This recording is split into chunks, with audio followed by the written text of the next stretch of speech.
Hello student, তোমরা কেমন আছো? আশা করি তোমরা সবাই ভালো আছো। প্রতাপ একাডেমি কোচিং পরিবারে তোমাদেরকে সকলকেই স্বাগত। তোমরা যারা মাধ্যমিক 2024 সালে পিপিআর বা পিপিএস করেছিলে, তোমরা কিভাবে তোমাদের রেজাল্ট চেক করবে আজকের এই ভিডিওর মাধ্যমে তোমাদেরকে জানিয়ে দেবো।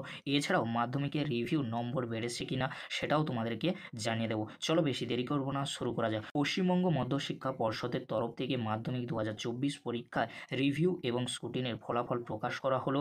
এর আগে মধ্যশিক্ষা পর্ষদের তরফ থেকে ছাত্রছাত্রীদের জন্য নোটিশ দিয়ে এই বিষয়ে জানানো হয়েছিল, তোমাদেরকে সেটাও আপডেট দিয়েছিলাম। এবারে তোমাদেরকে বলে রাখি মাধ্যমিক পিপিআর পিপিএস এর রেজাল্ট তোমরা কিভাবে চেক করবে। তোমাদের সুবিধার্থে বলে রাখি সরাসরি নিজেদের রোল নাম্বার এবং ডেট অফ বার্থে ফরম্যাট দিয়ে গেট রেজাল্টে ক্লিক করলে তোমাদের সামনে নতুন পিপিআর পিপিএস এর রেজাল্ট চলে আসবে। একইভাবে তোমরা যেরকমভাবে মাধ্যমিকের রেজাল্ট চেক করেছিলে একইভাবে এই সুবিধা তোমরা পাবে। তবে এক্ষেত্রে যারা রিভিউর ফর্ম ফিল আপ করেনি বা খাতা পুনর্মূল্যায়নের রেজাল্ট পরিবর্তন করার জন্য আবেদন করেনি, রেজাল্টে তাদের নাম দেখাবে না। এবারে তোমাদেরকে বলে রাখি তোমরা কিভাবে রেজাল্ট চেক করবে। রোল নম্বর ঘরে রোল এবং নম্বর একই সাথে কোনো রকম স্পেস বা ফাঁকা না দিয়ে তোমাদেরকে এন্টার করতে হবে।